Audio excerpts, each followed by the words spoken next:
Школьники из Жатая признаны самой активной пожарной дружиной страны. Награду ребята получили по итогам всероссийского конкурса «Лучшая дружина юных пожарных». Мероприятие прошло в Москве, в нем приняли участие юные пожарные из 10 регионов.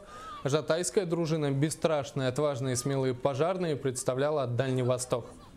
Мы приехали на конкурс дружины юных пожарных «Лучшая дружина юных пожарных России». Первый раз, который проводилась в Москве. Мы показали себя, нам очень понравилось. Конкурсы проводились творческие, пожарная эстафета. Я лидер дружины, в котором я участвовала. Ребята являются студентами детской пожарной академии Всероссийской добровольной пожарной охраны. Интересный факт, что за 6 лет существования пожарной дружины в Жатае не было ни одного случая возгорания из-за детской шалости.